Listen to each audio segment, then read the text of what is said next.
Ton chat est assis près de la table.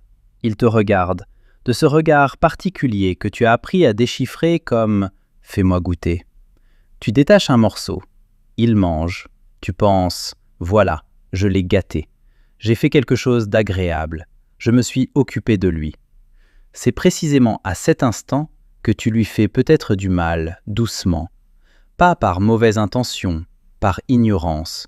Parce que certaines choses de cette liste ressemblent à de la bienveillance et se révèlent être des dommages qui s'accumulent en silence sans le moindre signe de sa part.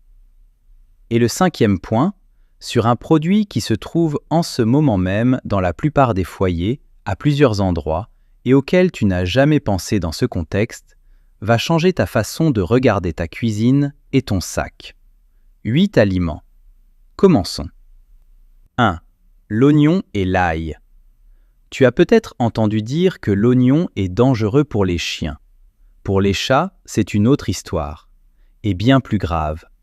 Les oignons, l'ail, le poireau, les échalotes et toutes les autres plantes de la famille des Aliacées contiennent des composés, thiosulfates et sulfures organiques, qui détruisent les globules rouges du chat. Le mécanisme s'appelle anémie hémolytique. Les érythrocytes commencent à se décomposer de l'intérieur, l'oxygène n'est plus transporté correctement dans l'organisme et le corps réagit comme s'il se trouvait face à une hémorragie interne. Les reins filtrent les débris des cellules détruites. Si la destruction s'emballe, ils ne suivent plus. Mais l'essentiel n'est pas là. L'essentiel, la cuisson ne détruit pas les composés toxiques. L'oignon frit dans une sauce, la poudre d'ail dans un assaisonnement, l'oignon dans un bouillon, des pâtes avec du poireau, tout cela reste dangereux quelle que soit la température. Un chat de 4 kg n'a besoin que de 5 grammes d'oignon pour déclencher le processus hémolytique. C'est un quart d'un petit oignon. Une gousse d'ail. Les symptômes. Léthargie, gencives pâles, respiration rapide, urine foncée, apparaissent 3 à 4 jours après l'ingestion. À ce moment-là, les dégâts sont déjà faits. Regarde ce que tu lui donnes depuis ton assiette. Tout ce qui contient de l'oignon ou de l'ail, sous quelque forme que ce soit, sauce, bouillon, assaisonnement, légumes rôtis, supprime-le définitivement, sans exception et sans juste un tout petit peu. 2. Le lait. Ce point concerne l'une des images les plus tenaces de ton enfance. Un bol de lait. Un chat satisfait. Ça ressemble à de l'attention, ça paraît juste. La plupart des chats adultes sont intolérants au lactose. L'enzyme lactase, qui décompose le sucre du lait, est produite activement chez les chatons. Ils ont besoin du lait maternel pendant les premières semaines de vie. Ensuite, sa production diminue. À l'âge adulte, la lactase est quasi absente chez la majorité des chats. Ce n'est ni une pathologie, ni une anomalie. C'est la norme pour un mammifère adulte. L'humain est l'un des rares animaux à continuer de boire du lait après le sevrage, et uniquement parce qu'une partie d'entre nous a conservé une mutation permettant de digérer le lactose. Le lactose non digéré atteint le gros intestin, où il devient un substrat pour les bactéries. La fermentation commence. Résultat, gaz, diarrhée, crampes, inflammation de la muqueuse. Ton chat ne te montrera pas qu'il souffre après un bol de lait. Il s'éloignera simplement, ira s'allonger dans une autre pièce, endurera. Tu penseras qu'il se repose après avoir mangé. Tu poseras un nouveau bol demain.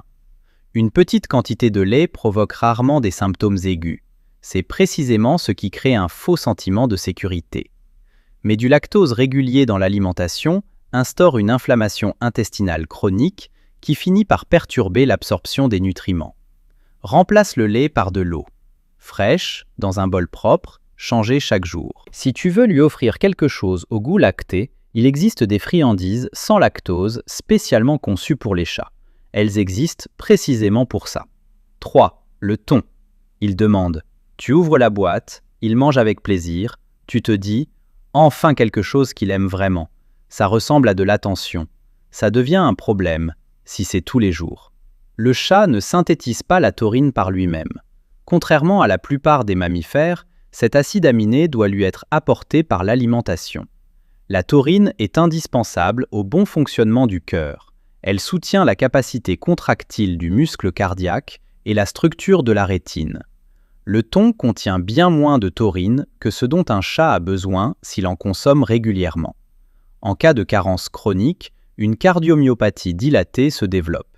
Les cavités cardiaques s'élargissent, les parois s'amincissent, le cœur peine davantage. C'est un diagnostic posé à l'échographie et, à ce stade, la maladie est déjà avancée. Aucun avertissement en chemin. En parallèle, autre chose se produit. L'odeur du thon est tellement plus intense que celle de n'importe quelle autre protéine que le système olfactif du chat l'enregistre comme un super stimulus. La nourriture ordinaire lui semble insipide ensuite, littéralement au niveau neurochimique. Il commence à refuser de manger et à attendre le thon. Tu penses qu'il fait le difficile.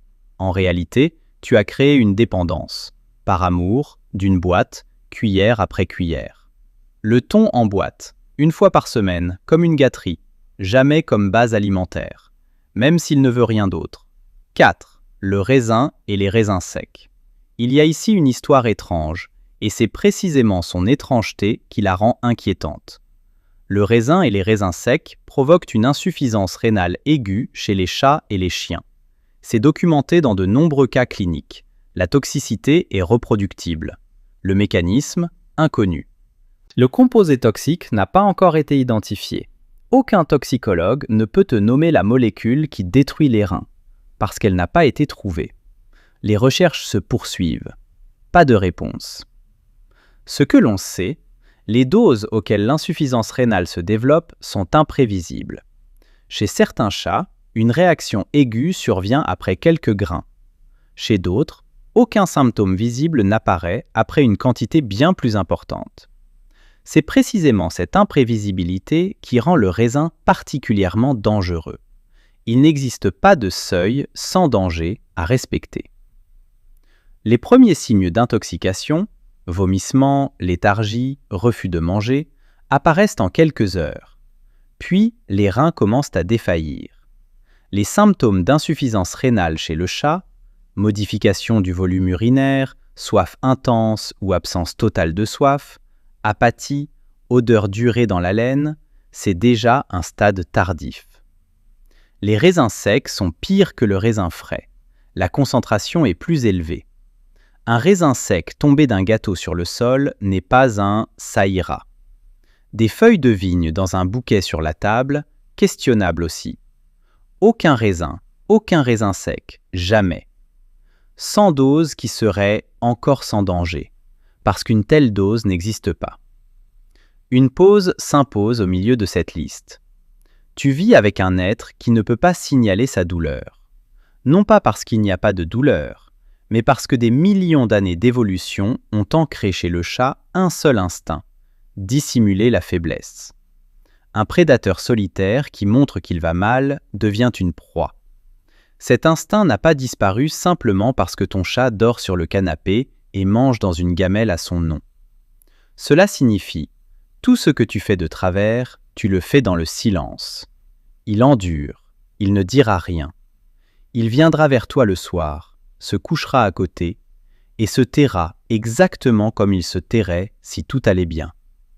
Tu ne verras pas la différence. C'est pour ça que l'ignorance est plus dangereuse avec un chat qu'avec un chien. Le chien gémit, il communique.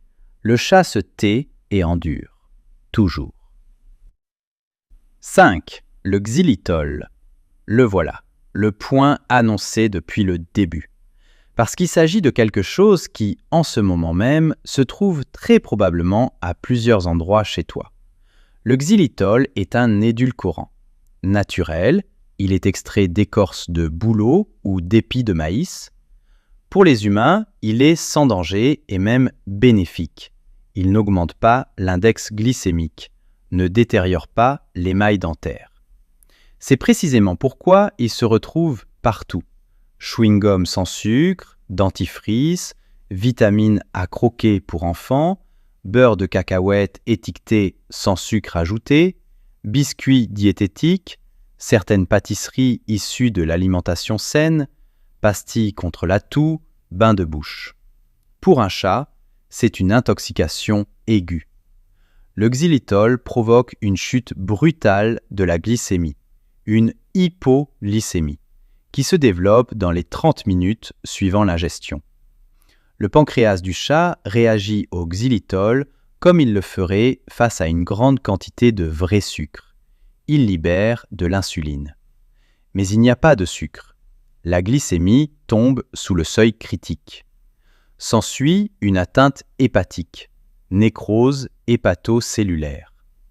Les doses auxquelles cela se produit sont infimes, quelle que soit la taille du chat.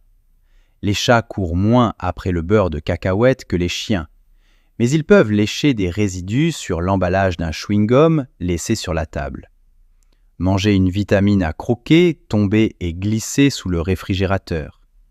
Atteindre un tube de dentifrice pour enfants posé au bord du lavabo. Manger un petit gâteau diététique que tu as laissé dans une assiette. Symptômes: vomissement, perte de coordination, faiblesse des membres postérieurs, convulsions. Ils se développent rapidement, sans soins vétérinaires d'urgence, irréversibles. Prends le temps de vérifier les étiquettes de tout ce qui contient des édulcorants chez toi. Tous les chewing-gums, le beurre de cacahuète, les vitamines, le dentifrice. Si le mot xylitol y figure, le produit doit être rangé là où ton chat ne peut physiquement pas accéder, pas simplement rangé, hors de portée. 6. Les huiles essentielles.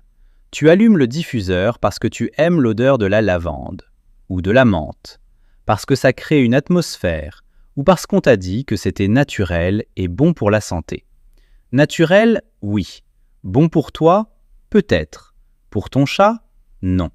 Les chats n'ont pas suffisamment de l'enzyme glucuronyltransférase dans leur foie pour métaboliser les phénols et les terpènes, les principaux composés actifs de la plupart des huiles essentielles. Ce n'est ni une allergie, ni une hypersensibilité, ni une réaction individuelle. C'est une particularité physiologique de l'espèce. Le foie du chat ne sait tout simplement pas éliminer ces composés. Ils s'accumulent. La lavande, l'arbre à thé, l'eucalyptus, la menthe poivrée, le romarin, les huiles d'agrumes, le clou de girofle, la cannelle, tous toxiques pour les chats sous forme concentrée. Un diffuseur disperse l'huile en fines particules dans l'air. Elle se dépose sur le pelage. Quand le chat fait sa toilette, ce qu'il fait plusieurs heures par jour, il ingère l'huile directement. Cela se produit sans bruit, tous les jours.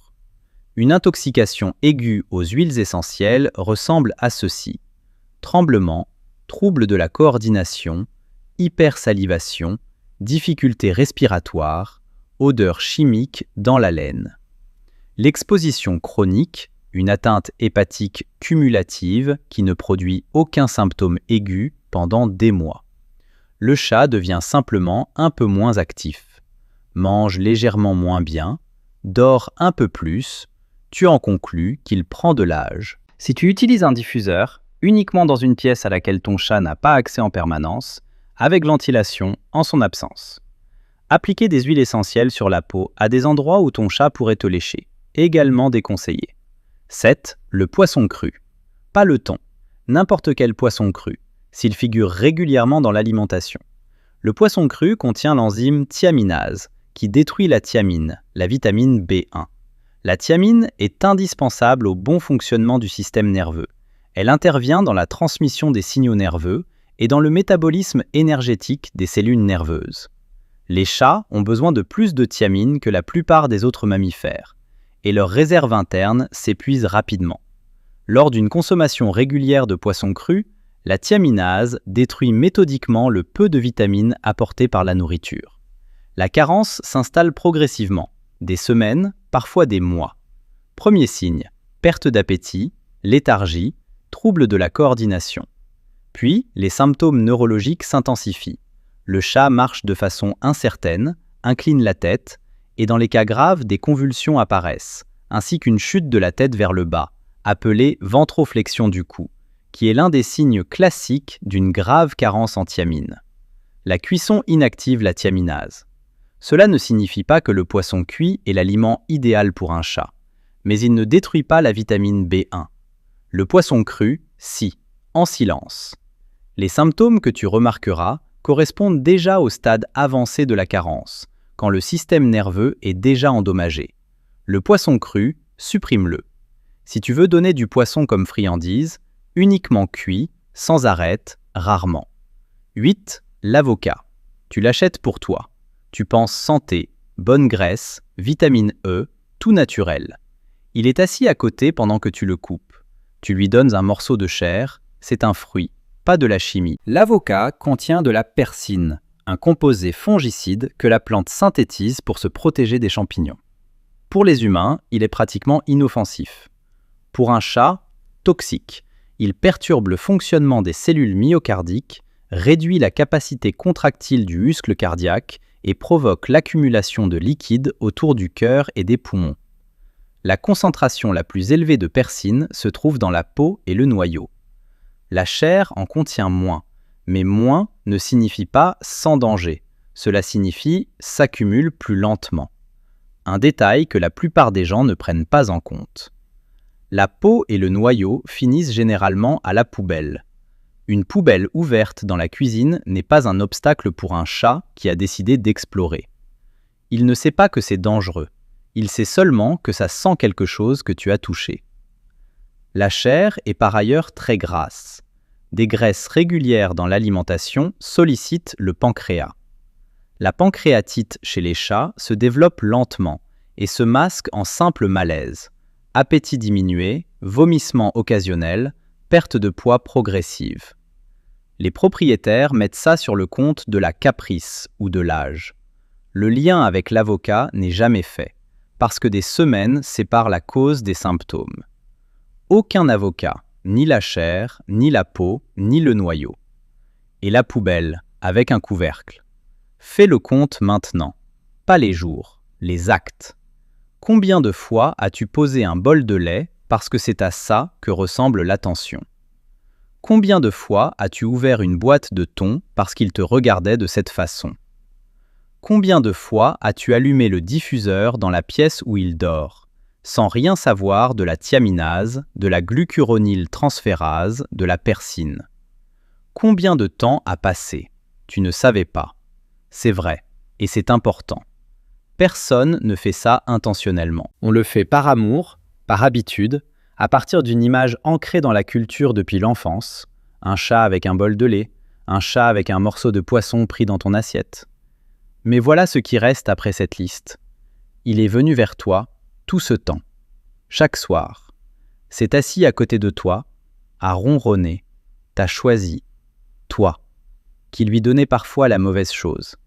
Pas parce qu'il s'en moquait, parce que tu es tout ce qu'il a. Ce n'est pas une métaphore. Pour un chat qui vit dans ta maison, tu es son monde entier. Et il s'est tu. Pas parce qu'il n'avait pas mal. Parce que le silence est tout ce qu'il sait faire. Fais une seule chose aujourd'hui. Passe dans la cuisine. Vérifie l'étiquette du beurre de cacahuète. Déplace le diffuseur hors de sa pièce. Mets un couvercle sur la poubelle. 10 minutes. Pour lui, cela pourrait représenter des années à tes côtés. Il s'est tu. Maintenant, tu sais. Écris en commentaire, qu'est-ce qui t'a le plus surpris dans cette liste? Et qu'est-ce que tu vérifieras en premier? Je lis chaque réponse. Abonne-toi. Chaque vidéo ici dit ce que ton chat ne peut pas exprimer avec des mots. Dans la prochaine vidéo, 10 choses que tu fais chaque jour et que ton chat perçoit d'une façon totalement différente de ce que tu imagines. Le premier point concerne la façon dont tu lui parles.